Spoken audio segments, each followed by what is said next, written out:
Welcome back to another exciting episode of About an Artist. Today we have a very special guest, a 14-year-old piano prodigy and superstar, Cole Lamb. You might have seen him on YouTube playing public pianos in rail stations for strangers, or more recently playing by ear to song requests on Omegle. You are literally the most talented person I've ever met in my life. His videos have over 143 million total views, over 600,000 subscribers, and has almost 200,000 followers on Facebook and growing every day. It's not often the world comes across a child prodigy, and Cole is nothing short of that, so we're so honored and excited to hear more about his story, how he got started, where he's headed, plus stick around to the end to hear one of Cole's original compositions. And before we start, I want to mention that About an Artist is made entirely possible by the donations from our viewers. So today's video is courtesy of Chris Rico, who generously donated enough Bitcoin to pay for this episode. To hear more about how you can donate to About an Artist, we'll have more info at the end. And without further ado, let's meet Cole Lamb.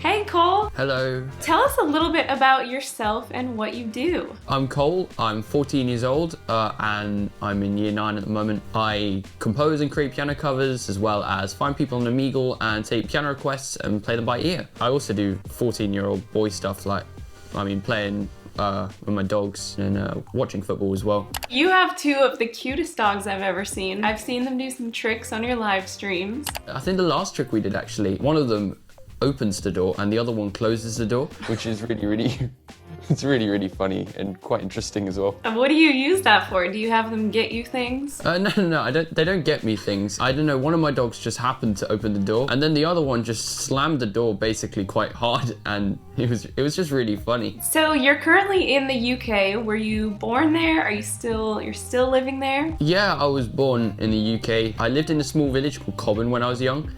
Now when you live in a place called Camberley, I don't really remember much about Cobham. At the moment I still live with my mum, dad, my little sister, and of course my dogs. Let's talk more about school. What kinds of things are you interested in at school? At the moment I go to a music school, so a lot of the time it is spent on music. I started last year. My first studies are composition and jazz piano. I think more on the academic side, I'd say my favourite subjects would probably be like maths and science. I've also got a really good memory, which helps with my music and also in school. When we were taught pi at school, I think with like circles, I remembered it to like 20 digits for fun. And then I did it to like 50 or 60 later. I also learned the whole periodic table off by heart and the order of them and the atomic numbers and things like that. Can you recite all 20 or 60 digits of pi right now? Okay, so I think I remember 100 at the moment, so let's go. 3.1415926535897932383279550288419713751816406286. Okay, I'll stop you there. Yeah, there's about few more I know, but that is incredible. Do you want to go to college or university, as you call it? University, yeah. I mean, I definitely want to go to university to study music, probably, or maybe in a conservatoire or something like that. Do you come from a family of musicians? What is your family like? No, not really. I don't actually come through family of musicians. My dad makes jokes about how he sings all the right notes, just not in the right order. Yeah, I know. But I think my family is quite cool. They're really supportive of me. I know it was not an easy decision for me to go to music school. I know you're only 14, but tell us a little bit about your childhood. What kinds of things were you interested in when you were younger? Was it only piano? I think when I was younger, my life was just kind of normal, to be honest. I played the piano to an okay level. I performed in the West End musical of School of Rock. That was also really interesting. I actually wanted to be a footballer when I grew up, but then in the end I decided to go into the music route because I was better at music than football in general. You mentioned you were a part of School of Rock, which I assume is based off of the Jack Black movie, which everyone loves, and Andrew Lloyd Webber made it into a musical. Yeah, I did, yes. The auditions were obviously acting, but then there was also a bit of where you played the piano as well. It was also actually the first, or really only audition I'd ever done before. Were you surprised that you got in? Yeah, to be honest, I was really surprised. I didn't think, like, the rest of the people were all amazing in the auditions, and I didn't think I would be able to get in. to be honest. And what was that experience like? I'm sure you met a ton of other young musicians from across the globe, which would be cool. Oh yeah, I mean, yeah, it really was amazing, and it changed my life, to be honest. Of course, I'd never done anything like it before. I never performed on stage or anything like that, apart from in school. So I didn't really know what to expect, but it was really amazing performing in the West End in front of 1,000 people each show. We got to do special events like performing in front of Prince Charles on TV as well.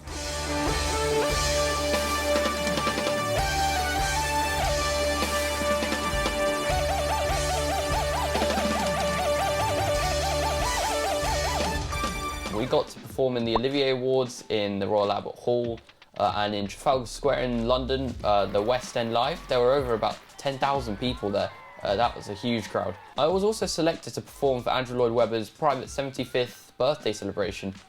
Oh, it wasn't 75th, it was actually the 70th birthday celebration, where we did a mashup of School of Rock with the Phantom of the Opera. I also got the opportunity to meet some rock bands like Kiss and Blink-182, and that was absolutely amazing. I guess the most fascinating bit, or probably my favourite thing, was the first night going on stage, because I was really nervous, but it was so much fun in the end. It was the first time I performed in front of many people, because I'd only performed in front of like kids' parents for like a school nativity or something, and that's as much as I had done before I'd actually got into School of Rock. What has been the biggest lesson you've learned in your music career so far? In my music career so far, I'd say my biggest lesson is never to give up. There will be parts where it's hard, but if you give up, you're never going to get past it. I think I'm pretty lucky that I have perfect pitch and also good memory. I think I'm also lucky that I am kind of good at music, and kind of like some people may be good at art or sports, but you still need to work at it to get better, I believe. Do you have any words of wisdom for aspiring pianists or musicians? Advice, I'd say practice slow. Never try to rush your practice. It might feel like it does not make a difference, but the slower you practice, the faster you will progress. I heard someone at like a masterclass say, practice at the speed of no mistakes. You can speed up as you get better, but if you practice and make mistakes, then you're basically just practicing your mistakes. Let's talk more about your music. I've heard you described oftentimes as a child prodigy, which are some pretty big shoes to fill. Do you see yourself as that? A child prodigy?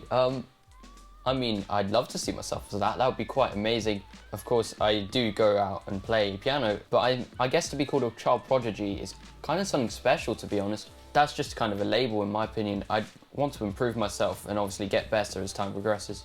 At what age did you start learning piano? I mean, apparently when I was really young, like 2 or so, my mum took me to like one of those toddler groups. There were also toys in there, and one of them was a little wooden piano keyboard.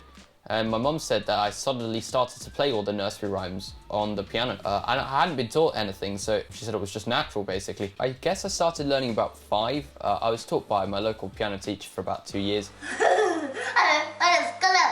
I'm going to play 30 and 21.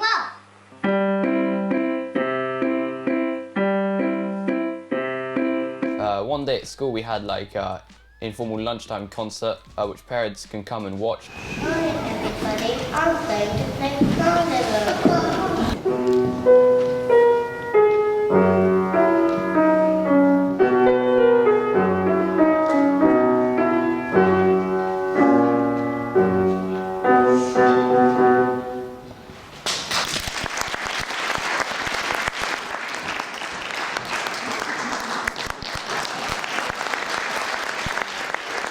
And there was like another boy who was 4 years higher than me, and he played really nicely on the piano.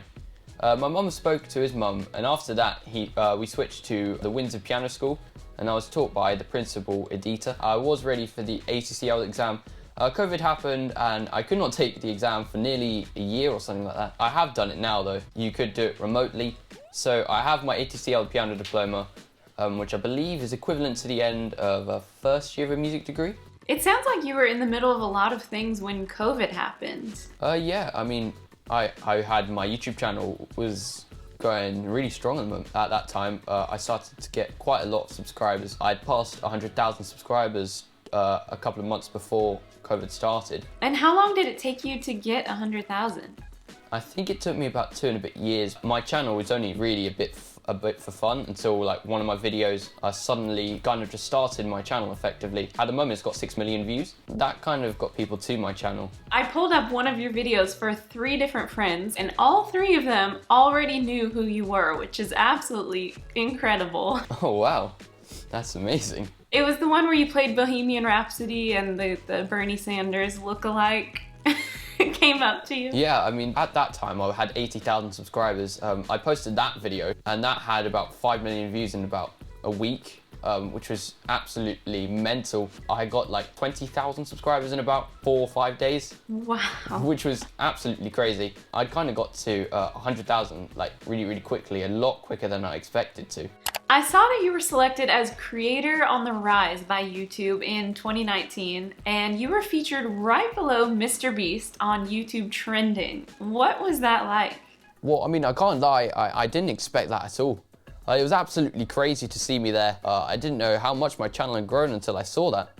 You are also an incredible composer. Do you stick to one genre of music usually, or are you interested in various? At the moment, I like to delve into various genres of music to see which ones I'm interested in.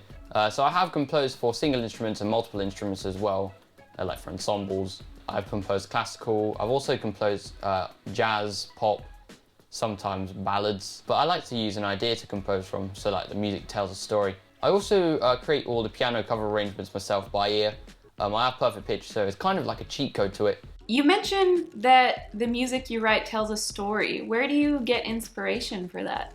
Usually in the beginning it's kind of like a melodic idea, but then I try to find like how the music feels. Sometimes it's quite easy to find a story out of it. So what do you hope to accomplish with your music? What are your goals in music long term? I mean, I guess in the short term as well, I'd like to try and improve my YouTube channel. But in the long term, I guess it'd be nice to go mainstream as well and be a singer-songwriter. I'm working on my singing quite a bit now. I've seen you on YouTube performing tons of Queen songs. Where does your passion for Queen come from? You're so young. I've barely just delved into the world of Queen. Well, my dad actually introduced me to them. I knew them before when I was very young, but like not completely. I haven't met them before or seen them in concert. I'm sadly a bit young to see them. Hopefully next year I might be able to go to the concerts if they happen. I saw you posted a video of you performing a Queen song at the London Euston, and Queen actually retweeted it. How does it feel to know that Queen has actually seen you play? Yeah, I mean, I was absolutely mind-blowing at the time when I saw they retweeted it. I absolutely love them and they're absolutely amazing. Something you've become known for on the internet is playing in very public places like train stations, shopping malls. You seem to attract a big crowd, which is absolutely terrifying, but you seem to have no problem with it at all. So when did you start playing in public? What made you decide to do that? Well, I mean, I started in July of 2018. When I finished School of Rock, I had to get ready for my grade 8 exams. Around that time, Yamaha had put out pianos for anyone to play. My piano teacher suggested that I could go out and play my grade 8 pieces to learn, to focus, and also play different environments and pianos, as well as playing in the train stations. I played in hospitals as well. There was a hospital in London where there was also another kids hospital. They had a piano there, so I played some Disney songs there as well for the kids in the hospitals. Have you had any just absolute horror stories from playing in public? I feel like anything can happen in a large crowd like that. Oh yeah, there was definitely this one time when I was at St. Pancras. There are 2 pianos there about 30 meters apart at different ends of the concourse. I started to play something and people started to stop and listen. And then there was this drunk guy who walked up to the piano and basically banged on the keys. I mean, that happens sometimes. And they usually just walk on, but he just kept banging on the keys, so I just got up and left effectively. He sat on the piano and just hit the keys randomly. The people weren't happy, I just booed him, but he kind of ignored them. So the funny thing is that I actually walked down to play on the other piano. When I finished, I came back and played a bit on the first piano. That's a special piano because it's the one that Elton John donated to the station for people to play. So I was only planning to play one song on there because I had played already. but a massive crowd stopped. So that was the one I'd actually played Bohemian Rhapsody, and that hit 75 million views. Do you announce when and where you're going to play so your fans can come listen, or do you just randomly show up? I mean, usually it's random, so it's hard to plan it. The last couple of times I did announce it, and there were some fans that did turn up. I mean, sadly, it was a long time ago. It's been over a year now since I've played on a public piano. So I saw that you got to play with Dr. K, which is crazy. How did you get connected with him? Oh yeah, I mean, it was really fun. He's really good and specializes in boogie woogie.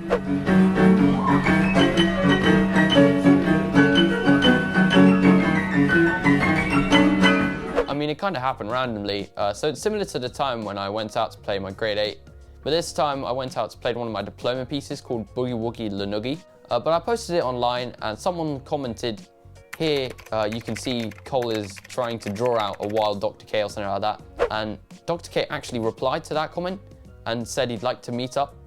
So my dad contacted him and we made an appointment to meet. So when I met him and Dr. K wanted to do some like forehand playing on the piano, I was able to improvise on the spot, and it was really good fun. So I want to hear more about your experience with Omegle. For anyone that doesn't know what Omegle is, basically you get randomly matched up with a stranger across the world. You have a moment to say anything or sing anything or play anything that you want. So you take live song requests, you play things by ear, and then you post the reaction videos on YouTube. So how did you get into that? What made you start going on Omegle and posting these videos?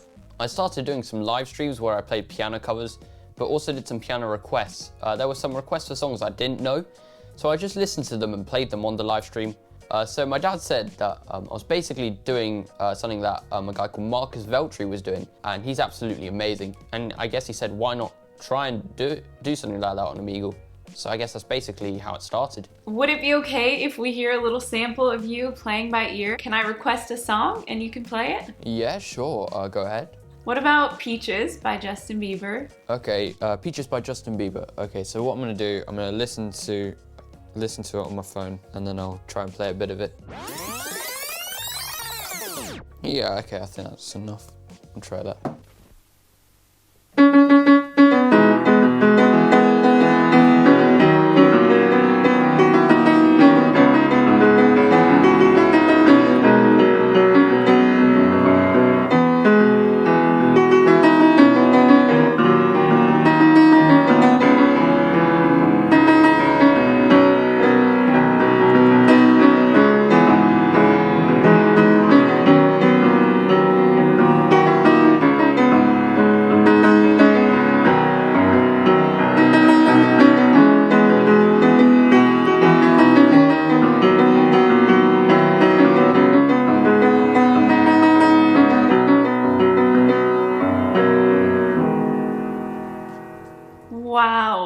Wow. You just took an okay song and made it incredible. Oh, thank you. Have you really never heard Peaches before? I mean, I don't think I have. I hadn't even realized Justin Bieber had released a new album or something. Amazing, Cole. Thank you. What kind of exclusive content do you offer your fans on Patreon? On Patreon, I give some private content and I select some more cover requests from Patreon. One of the things I do though is create improvisations or compositions based on ideas or short melodies from patrons. Who are your top 5 artists of all time? Queen obviously has to be the top, then probably Elton John, Michael Jackson, the Beatles, and then Ed Sheeran. I really like how he creates his music with the looper. I'm still trying to get the hang of it myself. What is your dream job if money wasn't an object? Well, I mean, I don't think my dream job would change depending on money. I still would want to be a singer-songwriter because I love music. It's not really because I want to get the money. I guess the money is kind of a bonus for me in general. What can we expect from you over the next year? Do you have any exciting things planned? I mean, I had some cool video ideas that I wanted to do. I'm also getting some requests for collaborations, like one that I did with Henry Herbert. I've also started to do more piano tutorials as well to go with the covers. I will carry on with my live streams and Omegle videos and hopefully go back out in public again. Where can people find you online and on social media to follow up with what you're doing? Of course, YouTube, Cole Lamb, Facebook, that's the same with Patreon. For Twitter, Instagram, and TikTok, I have @colam2007, all lowercase and no spaces. Music Notes, you can find me on their website as a signature artist. I actually also have a Twitch channel, which nearly has as many followers as Twitter, but has absolutely nothing on it somehow. I mean, it is there if you want to follow it. Cole, thank you so much for joining us on here and telling us a little bit more about your life and your music journey. You are so incredibly talented and you have a bright future ahead of you, and we are just so excited to watch that unfold. But before we go, can we ask you to do an original composition for us? Yes, thanks, Jess. So I was thinking about this, and I do so many covers and arrangements. Of course, I create my own originals as well. For me, the reason why music is special is because it can have so much meaning, like Candle in the Wind by Elton John for Princess Diana, or Tears in Heaven by Eric Clapton for his son. My covers are usually those people who are famous, massive bands or artists, but one of the most special ones that I had done was of a young pianist and musician who had passed away. It's special because I think a composer puts a bit of themselves in the music that they create. And it was really special creating a version of this pianist's music. You could feel his spirit in the way the music flowed. And I actually play it sometimes myself, and every time it's a little bit different as I put a bit of myself in it too. Actually, this ornament belonged to the pianist, this one here, like that. And it's usually on my desk where I compose as well. So I hope you really enjoy it.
Amazing, Cole.